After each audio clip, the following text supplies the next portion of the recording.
Dios les bendiga, amados hermanos. Hoy vamos a continuar con la serie de deberes cristianos y vamos a estar viendo la segunda parte del capítulo 14 de Romanos, los versículos del 1 al 13. La semana pasada comenzamos a estudiar esta serie de versículos que nos llevan a poder meditar cómo debe ser el compañerismo entre cristianos.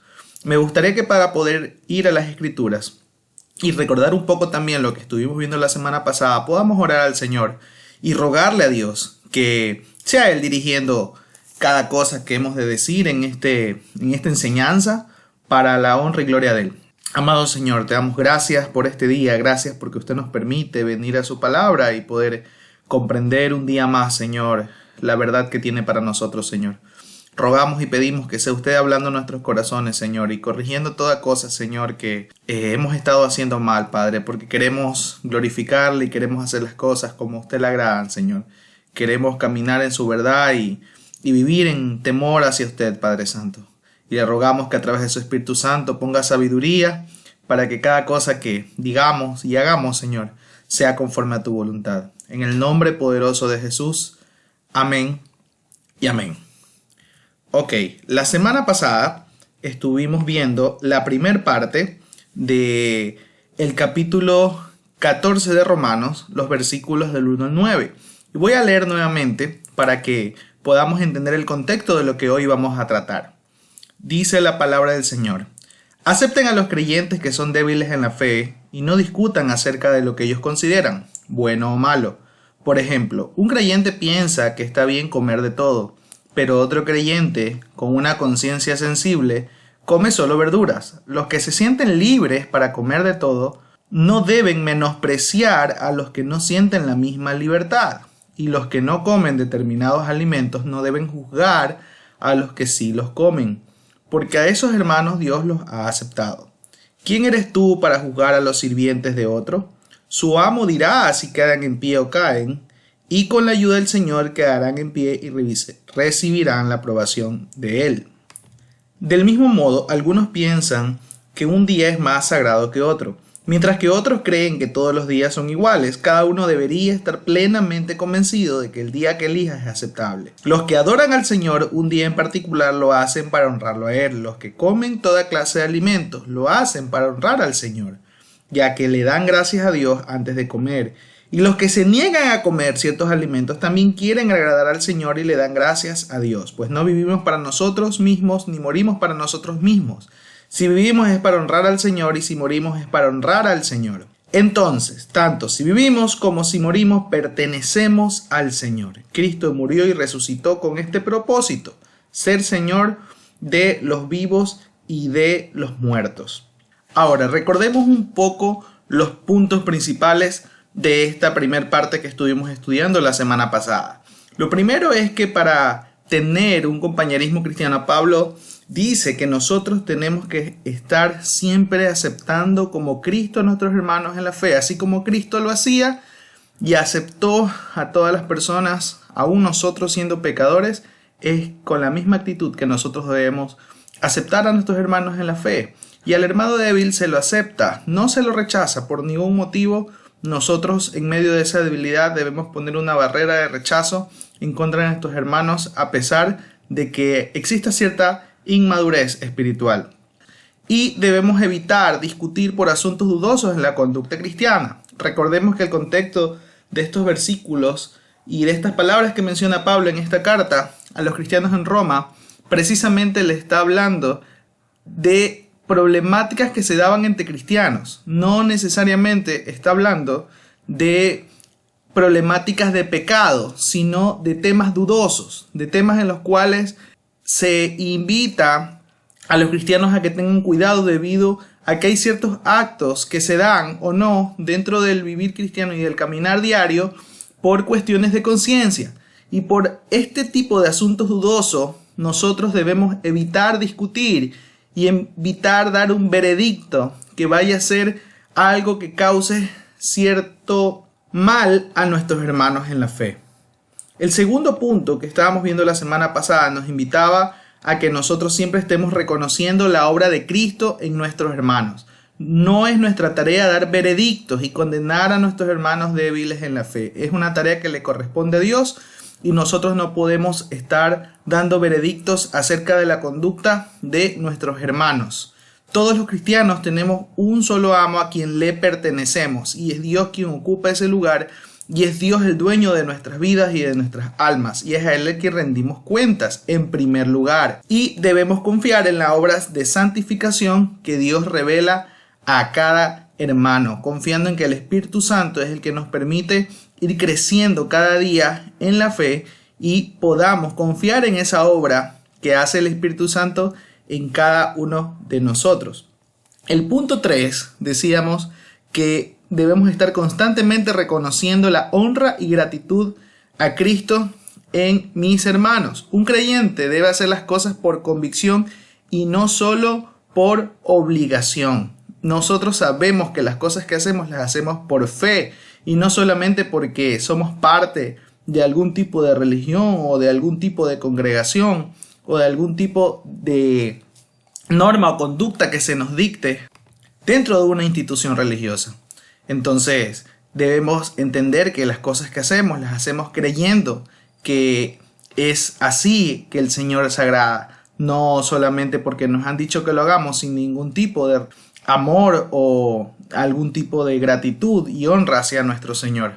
Y lo segundo es que débiles y fuertes en la fe hacemos las cosas con honra y agradecimiento a Dios. Por eso entendemos que debemos reconocer esa honra y gratitud que dan nuestros hermanos a la hora de hacer cada cosa. Porque tanto los que son débiles en la fe o los que son fuertes o los que son hasta cierto punto libres para poder conducir su vida cristiana en ciertos aspectos dudosos, debemos entender que lo hacen para la honra y gloria del Señor, como la palabra del Señor nos ha mandado a hacerlo a todos. Y el último punto era que debemos estar siempre conscientes de que vivimos y morimos por y para Cristo. Creyentes tanto vivos como muertos, le pertenecemos a nuestro Señor. El creyente ya no vive o muere por su causa, sino por una causa mayor. Sabemos y entendemos que la causa de Cristo es una causa mayor aún que nuestras propias vidas y que si vivimos o morimos le pertenecemos a Él. Es por su causa que morimos o es por su causa que vivimos y nos mantenemos firmes para poder seguir manifestando su verdad y manifestando el poder de Dios en nuestras vidas. Y como conclusión de esta primera parte, lo que decíamos era lo siguiente. La conducta del creyente para con otros creyentes debe estar conducida por el mismo amor con el que Cristo nos amó, dando su vida por nosotros, aún siendo pecadores, aceptándonos y santificándonos cada día, por lo que debemos ser cautelosos en cuanto al trato y la honra que damos a nuestros hermanos en la fe, reconociendo que tenemos el mismo Salvador y Señor, y ambos le esperamos para ser copartícipes del regalo de la vida eterna. En esta segunda parte que vamos a ver el día de hoy, vamos a tratar los versículos de Romanos 14, del 10 al 13, que dicen lo siguiente.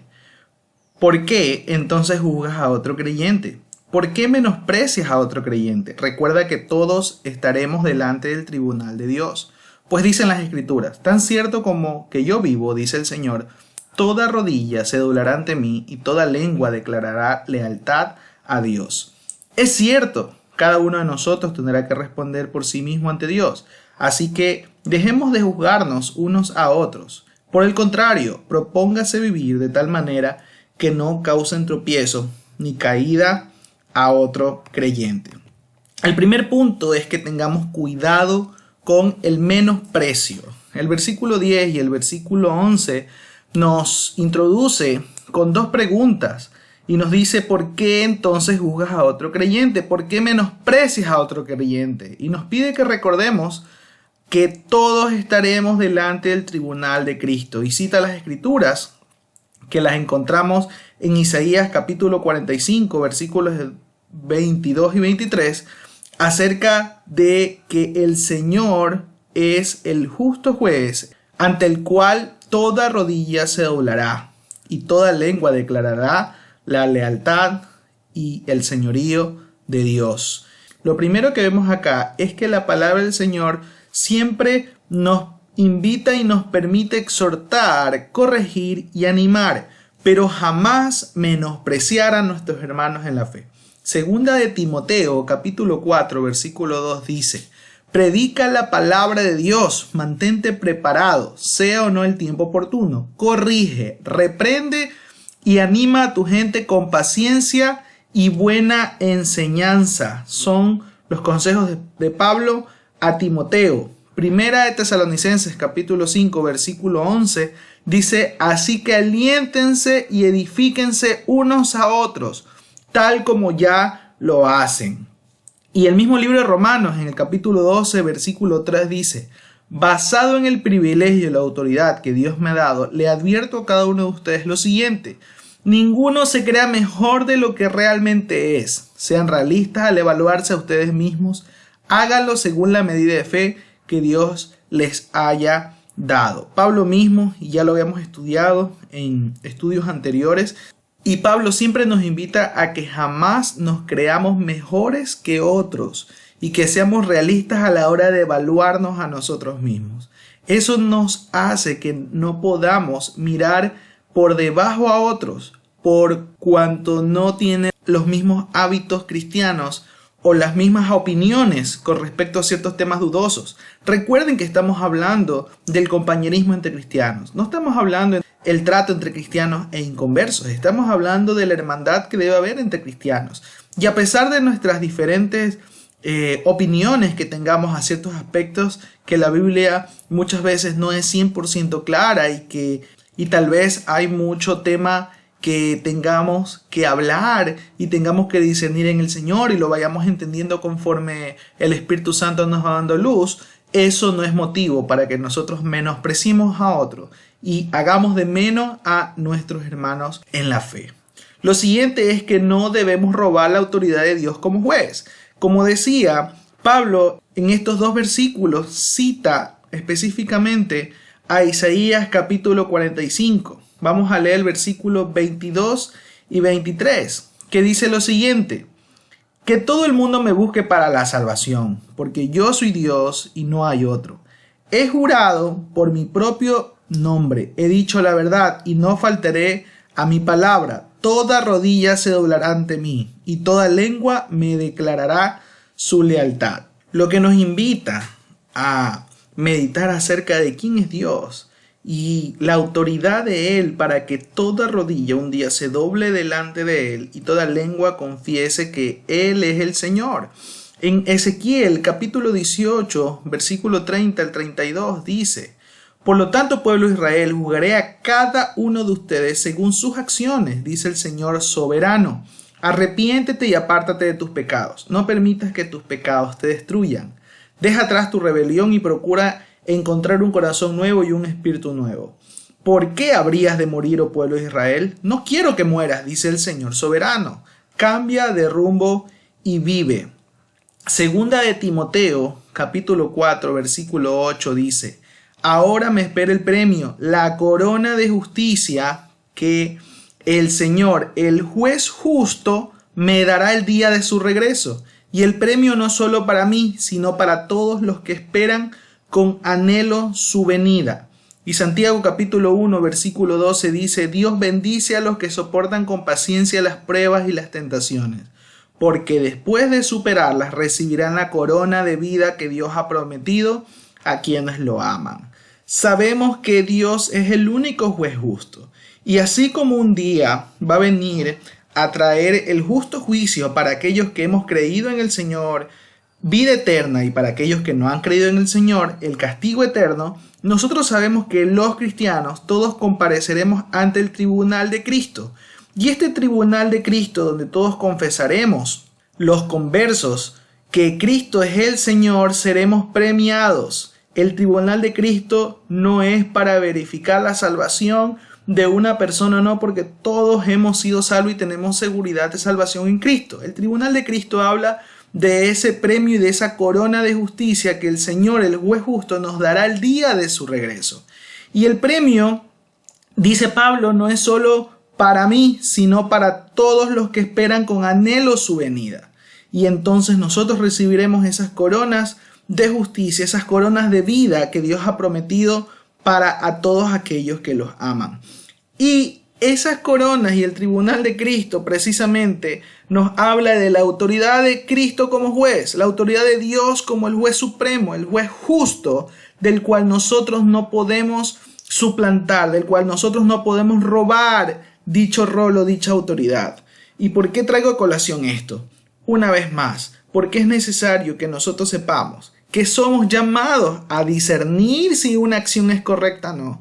Y según las Escrituras, poder exhortar, corregir y animar a nuestros hermanos, pero no menospreciarlos, ni tampoco levantar un veredicto acerca del castigo de esa persona delante de Dios. No podemos dar un veredicto porque Dios es un juez justo y es Él el que le corresponde un día juzgarnos a todos, aún a los cristianos, por las acciones que hemos hecho.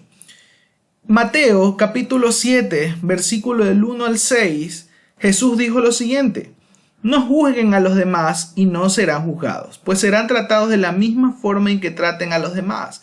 El criterio que usen para juzgar a otros es el criterio con el que se les juzgará a ustedes.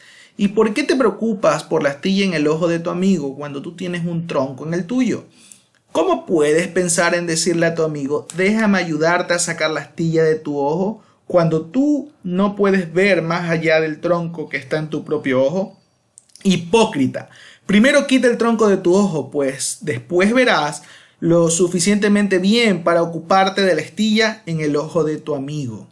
Parafraseando lo que decía Jesús, ya tenemos suficiente con la viga que tenemos en nuestros propios ojos como para andarnos preocupando de lo que tienen los demás que preocuparse delante de Dios. Y esto es necesario entender porque acá no se nos dice que no podamos juzgar una acción si es correcta delante del Señor o no. Sí se nos permite a los cristianos, según la verdad de Dios, el poder exhortar, corregir y poder juzgar si una acción es agradable a Dios o no, según las Escrituras, no según nuestro propio entendimiento. Sin embargo, lo que acá se menciona es ese juicio que nosotros traemos hipócritamente, porque nosotros no nos evaluamos con la misma medida que queremos evaluar a otros. Por lo general nosotros somos muy condescendientes con nuestros propios errores, pero somos muy letales y somos muy tajantes a la hora de declarar un veredicto acerca de las otras personas. Por esto es que nosotros más bien se nos invita en las Escrituras a que meditemos en nuestros propios errores. Y sí, es verdad, en cuanto nos ocupemos de los nuestros, entonces podremos ver con mayor claridad y con mayor misericordia el error o la falencia que tienen nuestros hermanos para poder exhortar y corregir y animar con amor, paciencia y misericordia, tal como Cristo lo ha hecho con nosotros. El segundo punto que quisiera resaltar es que no debemos ser tropiezo para nuestros hermanos. El versículo 12 y versículo 13 dicen: es cierto, cada uno de nosotros tendrá que responder por sí mismo ante Dios, así que dejemos de juzgarnos unos a otros y por el contrario, propóngase vivir de tal manera que no causen tropiezo ni caída a otro creyente. Cada uno responderá ante Dios por sus propias obras. Segunda de Corintios capítulo 5 versículo 10 dice: pues todos tendremos que estar delante de Cristo para ser juzgados. Cada uno de nosotros recibirá lo que merezca por lo bueno o lo malo que haya hecho mientras estaba en este cuerpo terrenal. Y 1 Corintios capítulo 3 versículos del 13 al 15 dice: pero el día del juicio el fuego revelará la clase de obra que cada constructor ha hecho. El fuego mostrará si la obra de alguien tiene valor. Si la obra permanece, ese constructor recibirá recompensa, pero si la obra se consume, el constructor sufrirá una gran pérdida. El constructor se salvará, pero como quien apenas escapa atravesando un muro de llamas. Una vez más, es necesario que reflexionemos acerca del tribunal de Cristo en el cual cada uno responderá ante Dios por sus propias obras. En este tribunal será examinada nuestra vida de servicio y consagración de cada uno de nosotros. En esta evaluación, algunos obtendremos la justa recompensa por haber cultivado su fruto y crecimiento espiritual que Él mismo nos permite dar, mientras que otros no obtendrán ningún reconocimiento por haber malgastado su tiempo en asuntos perecederos y pasajeros. En cualquier caso, esta evaluación de todos los creyentes en el tribunal de Cristo enfatiza claramente el señorío de Jesucristo sobre su iglesia como un juez justo. Y también lo que nos invita a hacer las Escrituras es que no pasemos nuestro tiempo solamente preocupándonos por las falencias de nuestros hermanos cuando ya tenemos suficiente con nuestras propias falencias, de las cuales tendremos que responder delante de Jesús. Si hay algo que nosotros tenemos entonces que entender, es que los que se dan el poder de juzgar a los demás roban la autoridad que pertenece solo a Dios, cayendo en la misma trampa de la idolatría de siempre, que es ponernos a nosotros mismos en el lugar de Dios. Y el siguiente punto es que debemos saber que no podemos ser piedras de tropiezo, sino debemos ser puentes de bendición. 1 Corintios capítulo 8, versículo 9 dice: pero ustedes deben tener cuidado de que su libertad no haga tropezar a los que tienen una conciencia más débil. Entonces, esa libertad que muchos de nosotros tenemos al haber madurado en la fe no es ni debe ser causa para que nosotros hagamos tropezar a nuestros hermanos, de lo cual tenemos que tener mucho cuidado, porque en medio de esto podríamos desanimarlos o abatirlos con nuestro legalismo o con nuestra exhortación que va cargada de juicio y castigo para con nuestros hermanos, o podríamos también hacerlo al atraerlos a pecar por medio del uso sin sabiduría de nuestra propia libertad. Y debemos tener cuidado con invitar a hacer a nuestros hermanos algo de lo cual no están plenamente convencidos. En diferentes aspectos de la vida cristiana, muchas veces nosotros y nuestros hábitos cristianos y las acciones que hacemos día a día, de las cuales nosotros sabemos que tenemos libertad en Cristo para tal vez comer en cierta manera alimentos que para otros son condenables, o el poder vestir de alguna manera, lo cual para otros no es saludable, no debemos entonces motivarles a ellos a que hagan algo de lo cual no están convencidos, siendo piedra de tropiezo para ellos. Mateo capítulo 16 versículo 23, Jesús se dirige a Pedro y le dice: aléjate de mí, Satanás, representas una trampa peligrosa para mí. Ves las cosas solamente desde el punto de vista humano y no desde el punto de vista de Dios. Porque también somos piedra de tropiezo cuando miramos las cosas desde el punto de vista humano e invitamos a nuestros hermanos a verlo también de esa manera y no invitarlo a verlo desde el punto de vista de Dios. Aún Pedro, habiendo caminado con Jesús por largo tiempo, invita a Jesús a que no pase por la cruz, lo cual Jesús lo exhorta en gran manera y le dice: aléjate de mí, Satanás, porque representas una trampa peligrosa para mí, representas un tropiezo para mí. Y eso es algo de lo cual nosotros tenemos que también cuidarnos de tener la misma actitud de Pedro en esa situación en la cual estamos solamente hablando desde un punto de vista humano y no tomamos en consideración la verdad de Dios. Mateo capítulo 18 versículos 5 al 7 dice lo siguiente: todo el que recibe de mi parte a un niño pequeño como este me recibe a mí, pero si hacen que uno de estos pequeños que confía en mí caiga en pecado, sería mejor para ustedes que se aten una gran piedra de molino alrededor del cuello y se ahoguen en las profundidades del mar. ¿Qué aflicción le espera al mundo porque tienta a la gente a pecar? Las tentaciones son inevitables, pero ¿qué aflicción le espera al que provoca la tentación?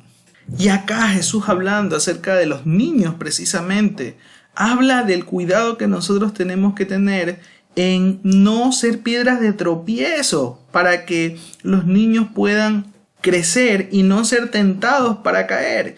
Y dice: ¿qué aflicción le espera al mundo? Porque tienta a la gente a pecar. Y sabes muy bien que el mundo tienta siempre a las personas a que hagan lo que no le agrada al Señor, porque las tentaciones son inevitables. Pero ¿qué aflicción le espera al que provoca dicha tentación? Es decir, que Dios no mira con agrado a aquel que provoca la tentación. Y nosotros como cristianos también podemos provocar la tentación hacia que algún hermano caiga o a que algún hermano débil en la fe pueda cometer algún acto ilícito del cual su conciencia mismo lo acuse.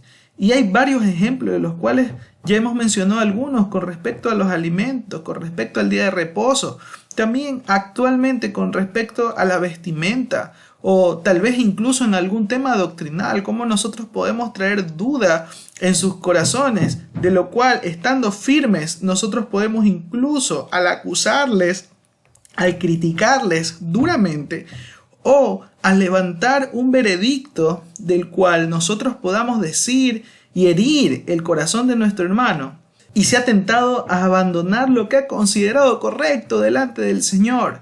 Y ojo, que quisiera que nosotros tengamos siempre presente que no por esto debemos dejar de enseñar lo que dice la palabra del Señor, pero recordemos que esto que dice Pablo es en cuanto a las cosas dudosas, a las cosas que no están claramente definidas y a las cuales muchas veces también se debe considerar también la cultura de la cual nosotros provenimos, porque incluso la cultura habla mucho acerca del sistema alimenticio, habla mucho acerca de lo que vestimos, habla mucho acerca de las palabras. Muchas veces nosotros decimos esta palabra no honra al Señor, pero en otras culturas esa palabra no significa lo mismo. Y tenemos que tener cuidado a la hora de levantar el dedo y poder juzgar y poder señalar sin antes poder investigar y saber claramente las intenciones, porque nosotros no conocemos las intenciones del corazón. Podemos preguntarlas, pero el Señor sí conoce las intenciones del corazón. Por eso es que es un justo juez, el cual puede traer un juicio recto delante de todos nosotros. Para concluir, me gustaría que podamos recordar lo siguiente: la verdad de Dios nos permite ser libres para glorificar a Dios y también nos envía a animar y servir a nuestros hermanos en la fe, de manera que como un solo cuerpo crezcamos, cuidándonos de no ser tropiezo en su caminar diario. Más bien somos llamados a motivarnos y edificarnos mientras esperamos con gozo la venida del justo juez, por el que recibiremos la corona de vida. Que el Señor nos ayude a ser verdaderamente un cuerpo cuya cabeza es Cristo Jesús, y que el amor que viene desde Cristo pueda ser manifestado en cada uno de nosotros, sin quitar la autoridad de Dios y sin nosotros ubicarnos en ese sitial que solo a Dios le corresponde. Sin embargo, siempre tengamos presente que la mejor expresión de amor es orar, motivar y exhortar a nuestros hermanos a crecer en la fe, con las verdades que el Señor nos ha dejado en la palabra del Señor. Pero siempre teniendo en cuenta que debemos cuidar nuestras palabras y nuestra actitud para jamás ser de tropiezo a nuestros hermanos y ser más bien de motivación y de edificación para todo el cuerpo de Cristo. Que el Señor nos ayude, amados hermanos. Oremos al Señor. Amado Dios, gracias por la oportunidad que nos das de ser parte de tu cuerpo, Señor, y de poder venir a las Escrituras y siempre ser corregidos conforme a tu palabra, Señor. Y hoy podemos, Señor, una vez más recordar y entender, Señor, que tú eres el justo juez que va a traer juicio, Señor, sobre cada uno de nosotros, Padre Santo. Y los que hemos confiado en Cristo Jesús sabemos, Señor, que tenemos una vida eterna que nos espera, pero también sabemos que hemos de rendir cuentas por nuestras obras, Señor. Y no nos corresponde a nosotros, Señor, hoy levantar veredicto acerca de nuestros hermanos. Señor, ayúdenos a poder ser amorosos, a poder ser verdaderos compañeros en la fe, Señor. Y que no levantemos, Señor, críticas o palabras ásperas, Señor, que sean de tentación y sean, Señor, de tropiezo para nuestros hermanos, Señor, sino que siempre tengamos palabras de aliento, Señor, y sepamos enseñar, sepamos exhortar con paciencia, Dios, como tú lo haces cada día con nosotros, Señor, a través de tu palabra, y como Jesús mismo siempre lo hizo, Señor, con sus discípulos, y lo sigue haciendo con nosotros. Gracias te damos, Padre, en el nombre poderoso de Jesús. Amén y amén.